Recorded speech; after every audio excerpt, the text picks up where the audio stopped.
faithful producer, Will. How's it going, Will? Not so good. He says not so good. Why would you say not so good, Will?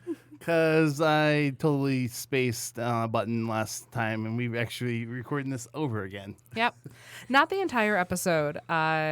Just, the first Probably like hand- 5 minutes. Probably, five-ish minutes. Yeah. A couple of questions. So if you notice a slight shift in how the narrative goes after that to a more natural tone, then that's why.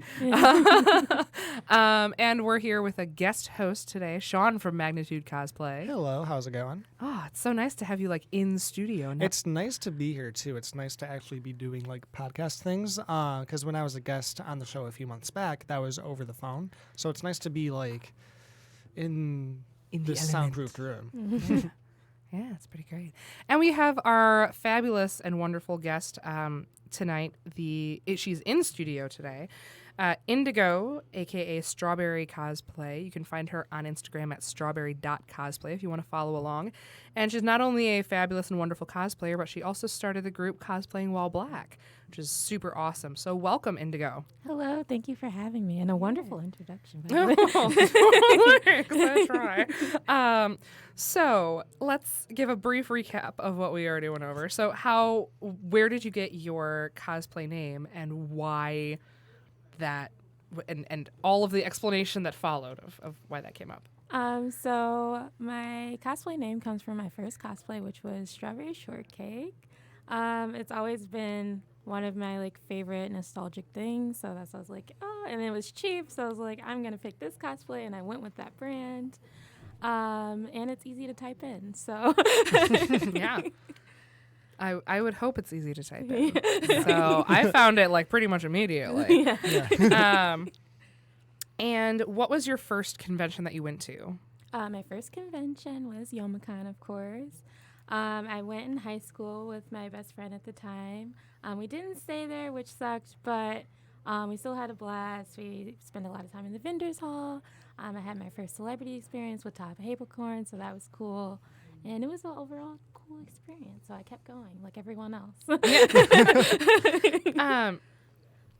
But we were talking about big conventions versus small conventions. You said Youmacon actually isn't your favorite. Yeah. So what are some of your favorite conventions that you like going to? I like WashiCon and I like LTU. It seems like it's just a lot of heart there. It feels like a family. It's a smaller group of people. And I don't know, it just feels closer more than just this giant Kobo hall. You can You're lost. Your actually feet hurt. walk Yeah. without people bumping into you every 3 seconds. Right. Yeah, it definitely feels very homey. Right. And you said that you went to C2E2, and was that your first time this year? Yeah, that was my first time this year. It was my first commercial experience because a lot of people have beef with versus ones that are started by people rather than companies. But it definitely was really big. A lot of people there. Security was really tight. You had to go through a metal detector. It was serious. Wow. So It's a whole thing Yeah. with a trademark. Mm-hmm. So it's very easy to get overwhelmed at C2E2. Yeah. And to just get lost in everything. And you could be there for the full 3 days and be actively looking for people that you know, and you won't see them at all. Yeah. So whereas WashiCon, you run into the same people 12 times in the hallway. Yeah. I had about that same experience when I went to ASUN last year because that's a very industry focused convention and it's massive and it's big, and there were people there that I didn't know had gone until after the convention, and it was why didn't I see you? Oh yeah, because it's 1,200,000 acres of convention space. That's why. Mm-hmm. That's a rough guesstimate. Yeah. Yeah. Yeah. Yeah. I think I did the math on that one right. It's Sounds perfect right. math. Yeah. It does the math. So that was your first cosplay. What kind of skills have you picked up since that first cosplay? I guess where to get things. Yeah. Definitely. Just being a part of different Facebook groups. Obviously Michigan Cosplayers is a big one. And just asking people that have done the cosplay before, just know where to get things. Just knowing where to get your shit, I guess. Yeah. Yeah. When you first start out, you're just I don't know. Where do you get this one thing? That is an oft overlooked Yeah. skill Yeah. is learning where to buy your shit. Right. So I get it. So even when if you're crafting something, you can't even start with just how do I make this, but a lot of times it's where do I get this. So I totally feel you on that. I don't think we've heard that one before. So congratulations. It's been a year of recording and we have a new answer to that question. I think kind of to build on that, I think a lot of what goes into it too is not only how and where, but when. Is if you know where to buy something, a lot of it too is sometimes taking a chance to see, is there going to be a sale on this in the next month to where I can buy it at a later point for a lower cost and still be able to do what I need to do with it in time for a convention or a photo shoot or things like that. So it's very much a science, and it's not one that I've nailed down. So it's nice to hear that's something that you've been able to build on. Very cool. Thank you. What have been some of the biggest challenges in cosplay for you, either in terms of getting a cosplay together or just in the community in general? I don't know. I mean, I think we've all done like late night cosplays, like finishing props. Like, I think I painted my tennis racket the night before WashiCon. I was like, yeah, we're doing this. But I would definitely say, I think just like remembering to like have a social media presence. I just sometimes I'm like so involved and I'm like, I forgot to like post this one thing.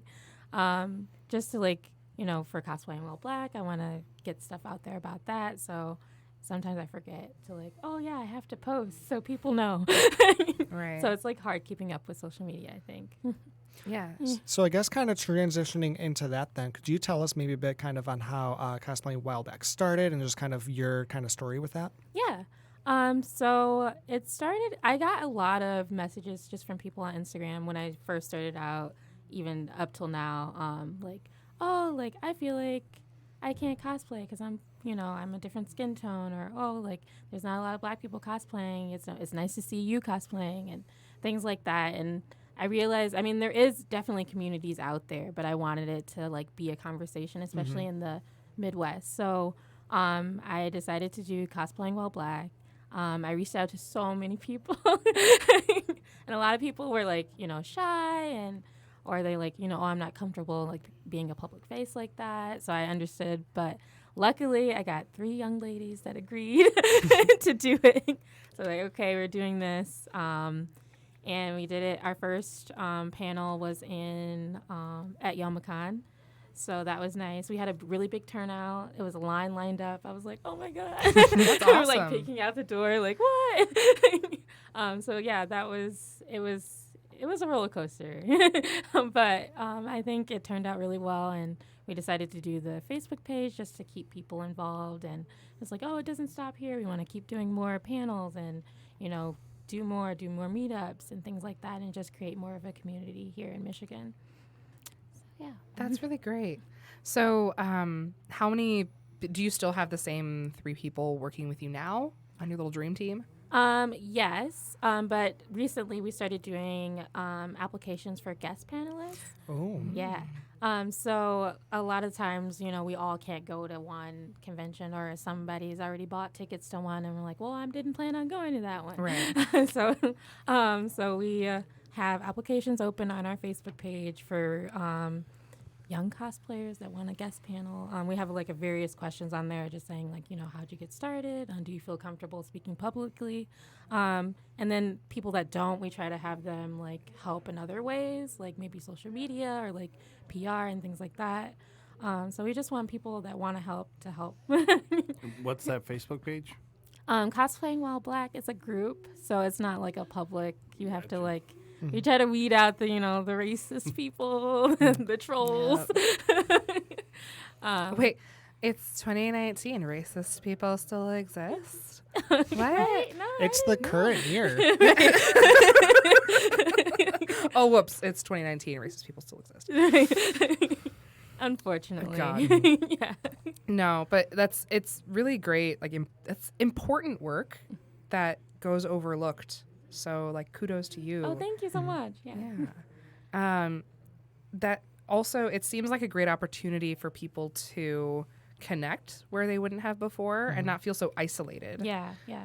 That's like one of the big things. Like I wasn't expecting it, like when I had the panel that people would be like so deep, but they share things and we try to, we set ground rules like, hey, like this is a safe place. If you hear something, it stays in the room. So we got to trust that people do that.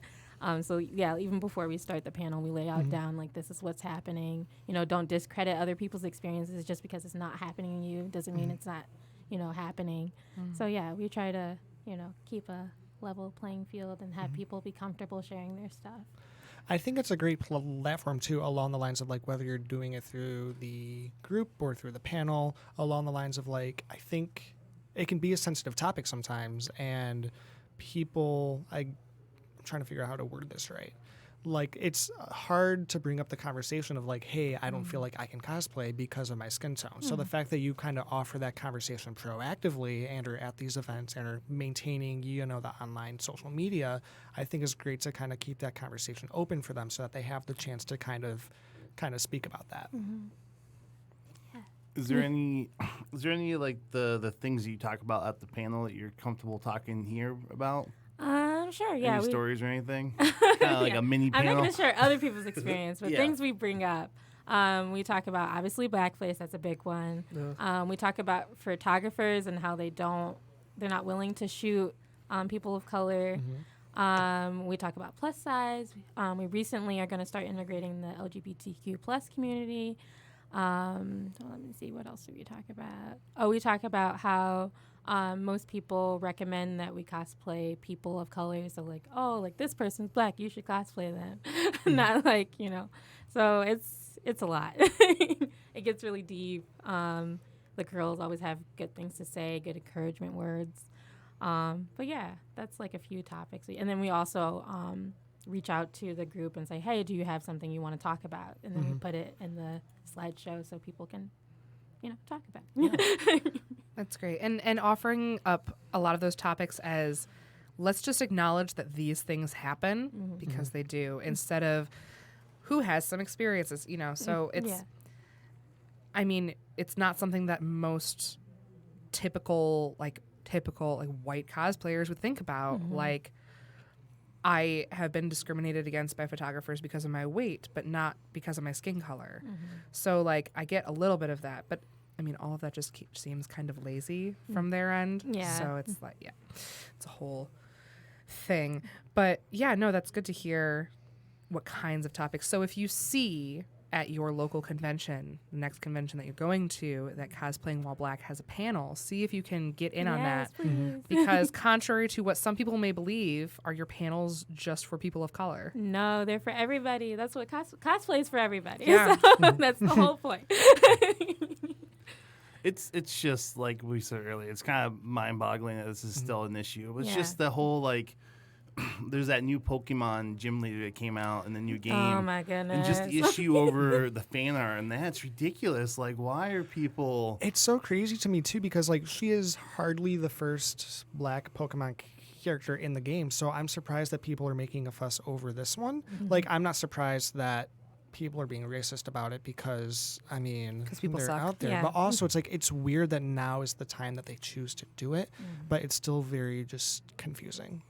And kind of the convention scene, I think my quote-unquote favorite thing to see is when photographers claim that they don't shoot black people because, oh, my lighting doesn't work well with it, or I don't know how to do it. It's like, What? it's like that has a little too much bullshit for my taste. Right. But Most cameras these days have auto white balance. yeah, Yeah, you can easily do it. It takes 30 seconds to white balance your camera and get get it to look right.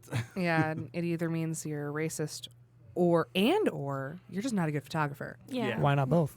Yeah, that's why I said and or. or Exactly. just being lazy. Yeah. Both. Both. I like both. Yeah. I like both too. So what has been your favorite experience doing a panel at a convention? I would definitely say just the feedback. You get people that come up after and it's like, oh, like I've never, heard of these different things that are happening, or oh, I'm glad that someone's talking about it, or like, how can I learn more? Or just things like that. Or when other conventions reach out to us and like, oh, we heard you at this convention. Can you come to ours? So it's great. The feedback has been great. That's awesome. Yeah. And it's always nice to know how you can build and what it means to people. Even knowing that you had an impact on one person's life in some way, I know it means a lot. Yeah. So that's really great. What have been your favorite cosplay experiences, either at conventions or just in general? I don't know. I did one meetup a couple years ago at the Riverwalk, and it was like my first time like organizing a meetup, and I would say that was probably the biggest thing I've done. And then like I met so many people at once, and there's still people that I talk to today. So I guess like just organizing my own things and like doing my own events has been like the coolest. And then working with Queen, obviously, like with Ready Player One things. So it's just like, I guess like contributing to the community is like, Yeah. that's dope. So what non-panel events have you been involved in organizing? Well, I helped with, or just kind of with promotion. I mean, like Queen usually is just like, okay, we're doing this thing. Right, yeah. And you guys better be there. But I helped with the Valentine's Day one, the February. Yeah, I was A night to remember. We wanted to do more, but we're still trying to like figure out everyone's schedules and things. We're gonna do another Riverwalk one. I'm trying to think, what else have we done? I think that's all I've like done recently with cosplay. I do like Lolita stuff too, but with cosplay, that's You do. I noticed on your Instagram page. So how do you find the Lolita community versus the cosplay community? That seemed loaded. Yeah, it's a very loaded question. Pros and cons. I would say, I hate to say it, but I would say the Lolita community is kind of elitist. Like, they kind of like... Would you say they're a Lolitist? Yeah. Like, I will crash this car right now. Don't even start. You did this, You not have me. no room to talk. But I talked to Queen about it, and I kind of want to do a cosplaying. I mean, not a cosplaying one, but a Lolita like while black panel or something, like, because it's. I want to say it's worse. Like, yeah, like just with even like with designers designing prints and like, you know, including like racist motifs in them, and even just like the community itself. So it's. Yeah. It needs some work too. It needs some work. I want to say even more than the cosplay community. Oh, wow. Yeah. Yeah, no, because it definitely seems like there is a stereotype, and you must fit that stereotype, Yeah. or just Or else you're not in Yeah. the community. Right. yeah. Yeah. So And it's always like, oh, like you have to spend a certain amount of money, and it's just like, yeah. did I roll my eyes enough? Did they roll? I think your eyes rolled you. Thank you. Yeah. Good. But yeah, I don't know. I mean, I understand that there's rules within the fashion, and I get that, but I don't think that you should be mean to people that can't afford it. Like, it's expensive. It's more, like, I want to say it's more expensive than Oh, God, cosplay. Oh, I believe it. Yeah. Oh, yeah. And Oh, yeah. No, I done seen Kamikaze Girls. I know. yeah. So it's just, yeah, they need work. So, yeah, no, I would totally be interested in seeing that panel. Even just, like, sitting outside and watching it from the outside and watching the people watching the panel, you know, Yeah. for that one or, like, anything. So, yeah, if you are, this is a call to action. If you would be interested in a Lolita-ing while black, then send Strawberry Cosplay a message or send us Yes, a DM, please. do something, because this seems like it needs to happen. Yeah. It's Yeah. important. Speaking of important panels that need to happen, want to give us we already heard from Queenie her bullet points of Colossal Con. She's so great. Colossal Gate. Colossal Colossal Gate. Gate 2K19. Yeah, exactly. So, would you care to share your thoughts on the whole ordeal? My thoughts are like what happened from my end. Both. I would say start with maybe like a rundown of kind of how that all went down, and then just kind of your interpretation on just everything that went on with that. No, absolutely. So a lot of people, I don't know if a lot of people know, but before even all that happened, we had LTUCon. We did that literally the day before. Yep. And we were talking about, like they were like asking like, what's your next convention? What's your next convention? We're like, oh, we don't know. We still haven't heard back from Colossal. So the next day is when I got my email. Looking back, you can do your own investigation. But our theory is that somebody was in that audience. But yeah, so I got an email from ColossalCon claiming that our panel was waitlisted. So they would get back to us if they had room. So obviously I was upset. This was like the first time we've ever gotten waitlisted. I usually don't change the description of the panel. I use like the same template. I might like tweak it a little bit, but it's overall the same thing. So I wrote an email back saying, like, this is important. It needs to be talked about. I'm upset that you guys don't have room, but please get back to me when you do. And I posted it on my personal page and my cosplay page. And I wasn't expecting it to blow up. I'm not popular on Facebook or on Instagram. So when I did festivities, it was Easter, so I did festivities with my family. And then when I checked my phone, it was like blowing up. Wow. Yeah, people were commenting. There was like some good comments and some not so good comments. And then there was lots of shares. So I was like, okay, you know what? It's fine. This is what it's whatever. So and then Queen was like, we were all like livid. We were in the group chat like, what? Like, how did this happen? So Queen posted it in the group page. So I was like, okay, whatever. And she was like, they accepted it, so they know what it says. So I was like, okay. Right. So then things went down in there. I was not in there, so I don't know what all went down, but I know I got screenshots with like racist comments, and that's when ColossalCon actually said some racist things themselves, and I was like, oh.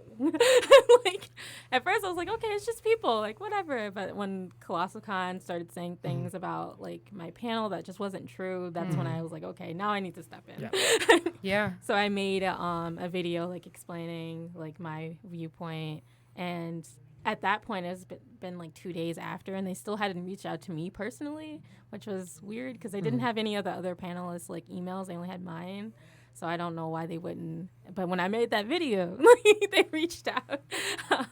So I ended up talking to the head of, I guess, panels personally over the phone. And she was really sweet. She explained. She was very honest. She was like, hey, I didn't know what it was about, so that's why I waitlisted it. I wanted to find out more about it. And she said at first glance she thought it was exclusive, but she said that she wasn't in contact with the social media person, so they don't, like, whatever they were commenting couldn't have been true because she didn't tell them anything. Right. Yeah. So from what it seems like, obviously it was just like one bad apple that was just on social media saying things. Just being a presumptive racist asshole. Yeah. So do you essentially, so the social media guy that they had, was he essentially commenting on the event without actually having known what it was about in that case? Exactly. Yeah. Gotcha. Yeah. So I think that was the biggest issue there. Colossal really hasn't been having a good year. I was at the con. It was definitely a good time. But a lot of it for me was just like everyone was there under the assumption that we are all only having fun because we are not sober, which I think is fine, but also that's not all that a con should be. Right. Also, they're in a little bit of hot water today, June 24th, for when you're watching this in the future, because I guess somebody commented that the cat that somebody rescued, I guess, shouldn't be on the badges. And then somebody commented on that something along the lines of, imagine being this upset over a cat. And ColossalCon liked that child comment of imagine being this, like, true. I think the word they used was triggered or something. I could be completely wrong for reference. But I saw some steam about that today online, which is fun. They just need to get off social media. They do. They need a new social media person. Yeah, have fewer or different people on their social Right. media. Which it seems like they did already replace the one guy after that incident that you were involved in happened. But it's weird seeing that it's just kind of the same game of chutes and ladders, I guess. Yeah. Is it That's weird? a new reference. Is it weird? Or is it just how it's going to be? Yeah. It's absolutely how it's going to be. But that's the weird thing is that it shouldn't be like that. Yeah. Yeah. So, yeah. Good times. Yeah. Well, I mean, what is your next convention that you're going to be at? And if applicable, are you going to have a panel at that one? I'm going to Doki Dokai. Is that how you say it? I feel like I always Doki Doki Literature Con. Yeah. Doki Dokan? Yeah. Yeah. I'm going to that one. We have a panel Saturday morning. It's the first time doing a morning one. Yeah. And then the next one I'm not allowed to say because they said I couldn't say anything until they did. So we're doing another one. We just can't say. Well, we will be we'll be waiting on that announcement then. And if it's before this episode goes up, then we'll include that in the description for sure. Yeah. Yeah. It was like the first time we've gotten like a disclaimer like don't say anything until the schedule's right. like I was like, oh okay. Are we allowed to have just like a tiny hint of what it could be? What month is it in? Or It's in August. Okay. I guess I could say that. Okay. Cool. All right, very cool. Well, why don't we do a little bit of recap of where can we find you on the sorry, two questions. Number 1, what is some advice that you would like to give to beginning cosplayers just starting out? I would say just really get involved in the Facebook community if you have an Instagram, a social media account. Just try to like do your research first before like spending all your money. I think that's like my biggest regret. So I would say like, talk to people. Don't be afraid. Usually most people are really nice. If you're cosplaying, if you're in a costume, you're not mean, hopefully. Yeah. Yeah. Hopefully. Yeah. But I would say definitely get involved in like different communities on Facebook or Instagram. Just ask questions and then make your purchases from there. Nice. And our final question of the evening. Who do you think would win in a fight in the void of space between the Loch Ness Monster and Bigfoot? I don't know. My heart wants to say Bigfoot because it's Bigfoot. Like I feel like even with no gravity, like he's still a big mass. So I'm gonna go with Bigfoot because my heart says it. Okay, go with your heart. Tori will be happy to hear that. Very good. Okay, so where can we find you on the internet and Cosplaying While Black? So Cosplaying While Black is on Facebook. It is a group. You do have to answer questions, but it's just so we can read out the races. So please answer them. And then I'm also on Facebook, Strawberry Cosplay, and then on Instagram, Strawberry Cosplay. Cool. And how about you, Sean? So you can find me on Instagram at Magnitude Cosplay, all one word. You can do the same thing on Facebook. On Twitter, I am at Magnitude Cos without the play because I am all Twitter, no play. Yeah, and that's fair. And there you can see all the cool cosplay stuff that I'm up to. So, excellent. How about you, Will? you can find me on Instagram at Lolo's Pizza. And then also, if you go to historyswaggertees.com, use the code Willow's Pizza, gets you 10% off. Awesome. It's our Awesome. buddy Trico's website. Yeah, that's right. Trico. Hi, Trico. I know you're listening. what about you, Kirsten? What a great question. Yeah. You can find me on Instagram at real Kiki Elise, all one word, or Facebook at Kiki Elise Cosplay.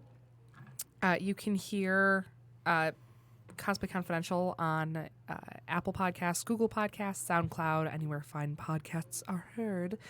And did I say podcasts or podcasts? I don't know. Anyways, that's the Mountain Dew kicking in from earlier.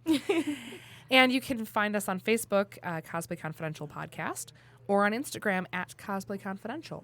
So you can see pictures and photos from all our previous guests and some of our future guests. So, and if we've been at any cons recently. So I've still got to post my pictures. Hopefully by the time that this episode is released, I will have posted, I promise, all the pictures from All-Star Comic Con. Yay. I promise, because I need to post them.